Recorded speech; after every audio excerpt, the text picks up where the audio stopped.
안녕하세요. 농부 달콩입니다. 지난 시간에는 나무의 수세에 영향을 미치는 요인들에 대하여 알아봤고요. 이번 시간에는 나무의 수영에 대하여 알아보는 시간을 갖도록 하겠습니다.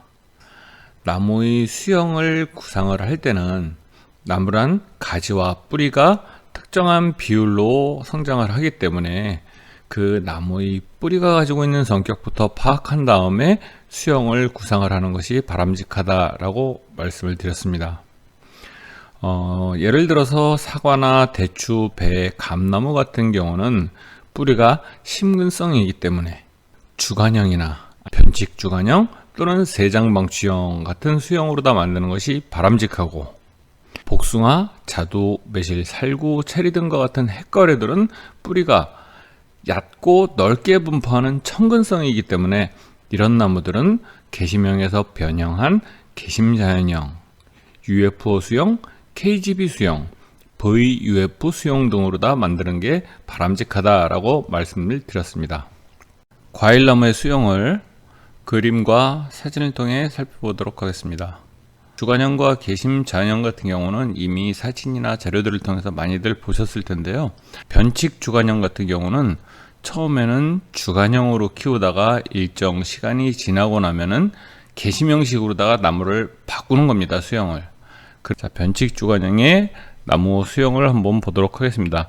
나무를 이렇게 주간형으로 키우다가 옆에서 발생하는 가지들이 길이가 해마다 조금씩 길어져서 일정 시점 이후로다가 가지가 굉장히 길게 벌어졌다라고 하면 그때는 주간을 절단을 해서 이런 식으로 개심형식으로다가 나중에 나무의 수형을 변형을 시키는 걸 변칙 주간형이라고 합니다. 감나무 같은 경우나 사과나무 그리고 대추나무 같은 경우가 이렇게 변칙 주간형으로 다들 많이들 하고 있는데요. 산 바로 옆에 보면 예산이 있는데, 예산이 옛날에는 사과로다가 굉장히 유명했고 물론 지금도 유명하지만은요. 그래서 예산 쪽을 지나갔다가 보면 그 오래된 사과 고목들이 굉장히 많습니다. 요즘 심는 것들은 대목 자체를 외성 대목으로 해서 굉장히 오랜 기간 동안 주간형으로 재배를 하지만, 옛날에 외성 대목이 없었을 때는 나무를 이렇게 주간형으로 키워 나가다가 가지들이 성장을 하고 나면은 그 주간 부분을 절단을 해서 이런 심형으로 이렇게 키워놓은 나무들이 굉장히 많습니다.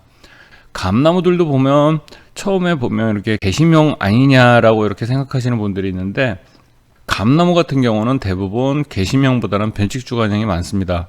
하지만 감나무 같은 경우에서도 대목이 고염일 경우에는 뿌리가 심근성이 아니고 천근성이에요. 그러다 보니까 단감을 내가 개심형식으로 다 키우겠다라고 하시는 분들은 대목을 감 실생이 아닌 고염나무에다 접목을 해서 감나무를 개심형으로 만들기도 합니다. 하지만 감나무 실생에다가 접목해가지고 만드는 감나무 같은 경우는 직근성이다 보니까 처음에는 주간형으로 이렇게 키우다가 나중에 주간을 절단해서 개심형 형식으로 변경하는 변칙 주간형으로 다 만듭니다. 그래서 대목에 따라 고염과 같이 천근성인 거는 처음부터 개심자연 형식으로 키우지만, 대목이 감나무 실생인 경우에는 주간형으로 키우다가 변칙 주간형으로 많이 하고 있고요. 저 같은 경우 작년에 자가서부용으로 할 대추나무를 몇 주 심었는데요. 대추나무는 사실 전지는 그다지 중요하지 않습니다. 왜냐면 제가 앞서 말씀드렸듯이 대추나무는 그해 나오는 신초에서 열매가 달리기 때문에 나무를 심자마자 첫 해부터도 수확을 할 수 있는 게 바로 대추나무예요. 그리고 대추나무로 다 유명한 보은 쪽에 보면 대추나무 전지해 놓은 거 보면 굉장히 과감합니다. 기둥 몇 개만 딱 남겨놓고 거진 다 없을 정도로 다 굉장히 과도한 전정을 해요. 그렇게 전지를 하는 이유가 거기서 나오는 새로운 신초를 받아가지고 가지를 만들고 거기서 착과를 시키기 때문에 대추의 전지는 다른 나무 전지보다도 훨씬 더 과도한 전지를 한다라고 볼 수 있어요. 대추 같은 경우는 주간형에서 변칙 주간형으로 변화되는 시기를 굉장히 길게 잡습니다. 저 같은 경우도 이제 대추를 변칙 주간형으로 만들 예정인데요. 처음에 대추 같은 경우는 옆에서 이렇게 신초가 나오면 쭉 나오던 걸 절단을 해가지고 한 2마디 정도, 눈 1000마디, 2마디 정도에서 절단을 하고, 이쪽도 마찬가지 1마디, 2마디 정도 나오는 데서 절단을 합니다. 쭉 또 마찬가지 1마디, 2마디에서 절단을 해요. 그리고 그 이듬해 다시 또 나무를 키우면은 여기서 신초가 계속 발생을 할 거 아니에요. 신초가 쭉 하다가 전지를 겨울에 어떻게 하냐면 한 마디 두 마디에서 또 절단을 해요. 여기도 마찬가지 한 마디 두 마디에서 절단을 하고, 이런 식으로다가 나무를 키워 나가다가 해마다 한 두 마디 정도씩 해가지고 길이를 조금씩 늘려요.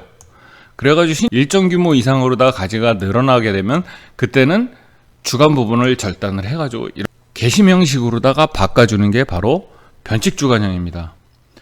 대추나무는 그래서 저 같은 경우는 주간형에서 변칙 주간형으로 바뀌는 시점을 한 7년 내지는 8년 정도 후로다가 보고 있어요.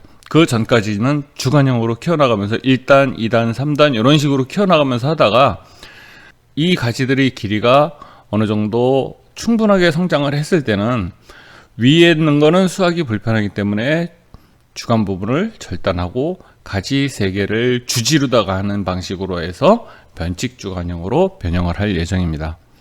대추나무는 전지가 그다지 중요한 거는 아니지만은 내가 앞으로 다 나무를 어떤 식으로 다 수형을 구상해야겠다라는 것 정도는 머릿속에 가지고 있어야 장기 플랜으로서 나무는 앞으로다가 어떻게 만들 거라는 계획이 쓰기 때문에 이렇게 나무의 수형이 어떻게 변화될 것인지를 예상을 해야 어떻게 키워나갈지 계획을 세울 수가 있는 겁니다.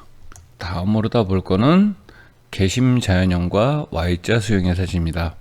자두 같은 경우는 행근성입니다. 그러다 보니까 이렇게 옛날에는 주로 다 개심 자연형으로 다 이렇게 나무를 키웠습니다.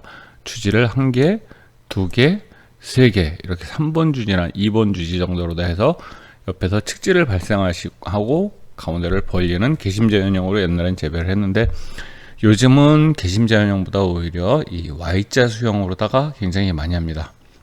Y자 수형 같은 경우는 나무를 밑에서 이렇게 키우다가 여기서 발생한 가지를 옆으로 다 이렇게 빼고 또 여기서 빼고 여기서 주간에서 이렇게 나온 가지를 또 만들어서 빼고 또 빼고 이런 식으로 다 Y자로다가 이렇게 만들어놓은 거를 Y자 수형이라고 보통 많이 그러는데요.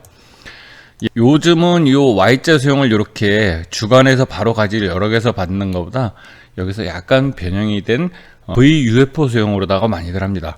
VUFO에 대한 내용은 잠시 뒤에 설명이 있으니까 참고해 주시기 바라고요. 자, 먼저 VUFO 수형을 보기 전에 UFO 수형에 대해서 보도록 하겠습니다. UFO 수형은 이렇게 나무 가지를 옆으로 다 비스듬히 누운 다음에 거기서 발생하는 도장지를 받아서 도장지를 위로 그대로 쭉쭉쭉쭉 향하도록 이렇게 만든 게 바로 UFO 수형입니다.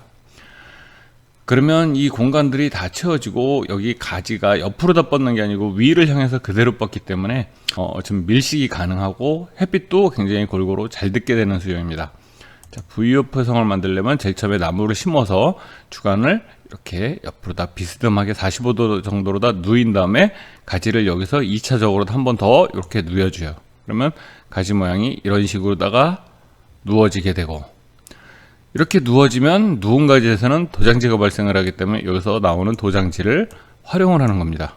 이 도장지를 위쪽을 향해서 그대로 계속 키워나가다 보면은 옆에서도 물론 가지들이 발생하겠죠. 그렇게 발생하는 가지들은 이렇게 쭉쭉쭉쭉 하다가 발생하는 가지들은 제거를 해주고 여기서 발생하는 가지 제거해가지고 이런 식으로 다 만드는 게 방향 UFO 수형이고요. 지금 UFO 같은 경우는 한쪽으로만 가지를 눕혀가지고 거기서 발생하는 도장지들을 받아서 그대로다가 키우는 게 UFO 수형이지만 요즘은 Y자 수형 대신에 여기에서 약간 변형한 VUFO 수형을 만듭니다.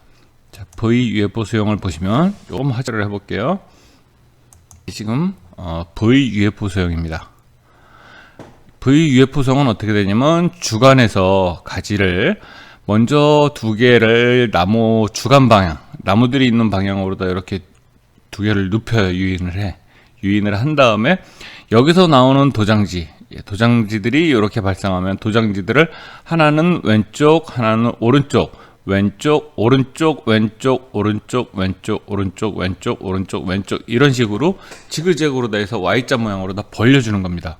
그러면 옆에서 보면은 나무는 결국은 Y자 모양이 되는데 이 Y자의 시작을 이렇게 눕혀가지고 나무와 나무 사이의 공간을 다 채우면서 위로다가 Y자 모양으로 만드는 이 수영이 바로 VUF 수영이고, 요즘에 많이 하고 있는 Y자 수영의 본보기입니다.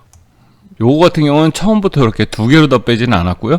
처음에 이렇게 주간이 있으면 여기서도 마찬가지 가지 두 개를 나무가 있는 주간 방향으로다가 이렇게 유인을 했고, 여기서 나오는 가지들을 하나는 이쪽, 하나는 이쪽, 하나는 이쪽, 하나는 이쪽, 이렇게 이런 식으로 다 빼가지고 Y자로 다 만드는 거예요. 근데 여기서는 이제 처음부터 이렇게 두 개만 뺀 게 아니고, 여기는 주간에서 처음에 나오는 가지 두 개는 그대로 다 이쪽으로 다 빼고, 또 하나는 이쪽으로 다, 요 가지는 이런 식으로 다 빼고, 여기서 새로운 발생한 가지로다가 공간을 채우고, 이런 식으로 다 만들었는데, 지금은 뭐 요거보다는 이런 식으로다가 더 많이 합니다. 가지 두 개를 옆으로 다 완전히 눕히고 VUF선 같은 경우는 처음에 유인하는 수고가 굉장히 많이 들어가지만, 이게 굉장히 효율적이고 경제적인 그런 수영입니다. 물론 요거 VUF 수영을 만들려면 이렇게 실제 아시바나 아니면 하우스 32mm 파이프를 이용해서 기둥도 세워주고, 기둥끼리 와이어나 이렇게 파이프로 다 연결을 하는 이런 비용도 좀 발생을 하고, 일일이 가지를 유인해야 되다 보니까 초기에는 많은 노동량이 발생을 하지만 밀실이나 효율성 면에서는 굉장히 효과적인 수영입니다. 저도 앞으로 다 자두나무를 조금 더 식재를 할 예정인데, 앞으로 다 식재할 나무들은 저도 이런 식으로다가 VUF 수영용으로다 나무의 수영을 잡아갈 예정입니다. 자, 여기서도 이렇게 두 개를 빼고, 하나는 저쪽 방향, 하나는 이쪽 방향, 하나는 저쪽 방향, 지그 재그, 지그 재그. 이렇게 해가지고 하면 멋진 Y자 수영의 나무가 만들어집니다. 여기서 보시는 사진은 8m 수영인데요. 이거는 뭐 조경용으로서는 굉장히 멋지고 좋지만, 수익성을 따지는 과수원에서는 약간은 좀 별로 적합치는 않은 수영인 것 같다라는 게 제 개인적인 생각이고요. 지금 체리를 재배하시는 분 중에는 이렇게 8m 수영으로다가 시도를 하시는 분도 몇 분 계시는 거로 알고 있습니다. 이것도 8m 수영의 변형입니다. 이게 이제 대표적인 8m 수영이고요. 가지를 옆으로 다 발생을 시켜가지고 완전히 이렇게 눕히고, 완전히 눕히고, 일단 또 여기서 2단 주간형에서 이런 식으로 다 하는 게 이제 8m 수영인데요. Y자 수영 같은 경우는 이렇게 안 하죠. 여기서 이렇게 빼고, 또 이렇게 빼고, 이렇게 빼고, 이렇게 빼고, 이런 식으로 다 해서 Y자 수영, 이게 좀 더 효과적이지 않을까라는 게 개인적인 생각입니다. 다음은 KGB 수영입니다. KGB 수영 조금 더 확대해서 볼까요, 사진을. KGB 수영을 보면 개심형과 굉장히 비슷합니다. 하지만 개심형과는 좀 차이가 있는 게, 개심자연형 같은 경우는 이렇게 주간이 있으면 주간에서 주지들을 보통 기본 주지 3개, 하나, 둘, 3개. 이건 위로 향한 게 아닙니다. 뒤로 향한 겁니다.